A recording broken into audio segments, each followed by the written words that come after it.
8 Southern California firefighters suffering a major accident. Their truck rolling over on a highway while on their way back from working a 12-hour shift. Now, 6 of the firefighters remain hospitalized after battling one of 3 major California wildfires. Meanwhile, the new Pearl wildfire is burning in Colorado. It's now 75% contained as crews race to contain the fires that are forcing residents out of their homes. There's one app that's becoming a lifesaver for those on the West Coast. Last week, I spoke to Nevada resident Keith Dennis on his experience with it. Take a listen. I got an alert on an app called Watch Duty about 10 minutes before we got notified on our cell service to evacuate now. So my daughter and I were at a restaurant. We drove home as quickly as we could. We grabbed our pets. And if it would have been 5 minutes later, we wouldn't have made it. Watch Duty, remember that. The app collaborates with users in real time, from the first 911 call about a fire to reporters monitoring radio scanners and satellites. Once information from fire officials is confirmed, the app notifies those affected through phone alerts. It updates the public until the fire is no longer a threat. Clearly, when a wildfire threatens a community, getting the word out in seconds can save lives. Joining me now is Watch Duty app Vice President of Operations, Nick Russell. I was so fascinated last weekend when we were talking to Keith about this app, so I'm so glad that you're here to tell us more about it. What kind of critical information does the app provide that is most useful for users, and how is it different than others? Yeah, no, thanks for having me.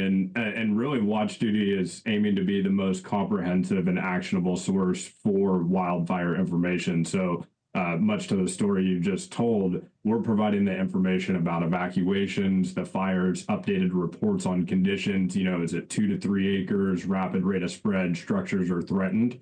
And then when that call for evacuation comes, we get that alert out. And where we support it, we show it on the map. So we're allowing people to understand where the fire is, what's going on around them. We show surface winds on the map so they can understand which way the fire is moving. We're really just aggregating all the sources for this information, social media posts, and putting it in one place so folks aren't having to bounce around in these times of emergency situations, danger, leaving your home. Right, and it's so important to have it on an app. Obviously, not everyone can sit in front of their local news. I know that's how a lot of people get their news on fires. I lived in California, so my mom always used to watch Channel 3 and tell me about the fires, and so, but not everybody can do that. So this app is really grown since its development 3 years ago. Tell us how it's grown and how it's improved.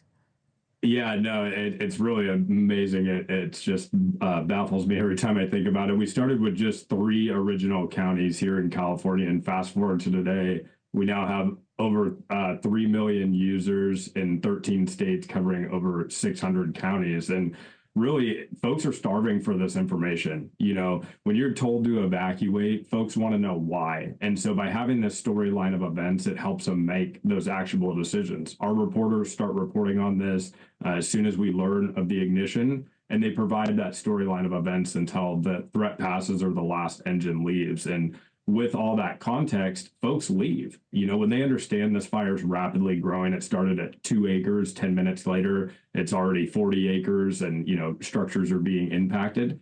They pack their things and they leave their homes, and they have time to do it. Right, and we heard that from Keith Dennis.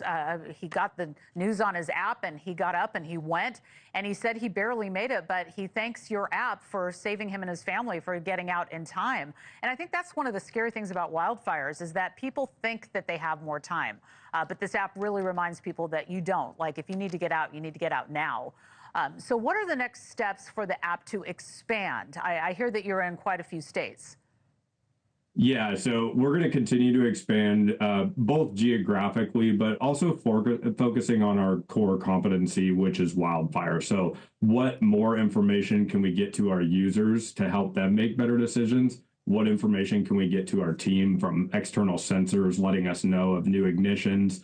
But the name fire is not in the name, right? It's Watch Duty. And so there's other disasters that people need help for the same reasons that they do in wildfire. And so as we continue to expand, I think our next step will be into weather. and start giving folks personalized alerts around events that matter to them, because really everybody's emergency is different. You know, what I need to know when a fire's 3 miles away, but maybe my neighbor only needs to know when the fire's a mile away. And so that rings true throughout our coverage area today and in the future as well. And so we want to support everybody's emergency and help get them that actionable information year round. Unfortunately, fires are starting to occur year round, but and other events as well. Right. Well, it's such an important service that you provide, and we want to thank you so much for what you're doing. Vice President of Operations for the Watch Duty app, Nick Russell, thank you for joining us here on NewsNation today. We appreciate it. Thank you. It's been an honor to serve our communities. We'll continue to do it. Okay. Thank you very much. We'll talk soon.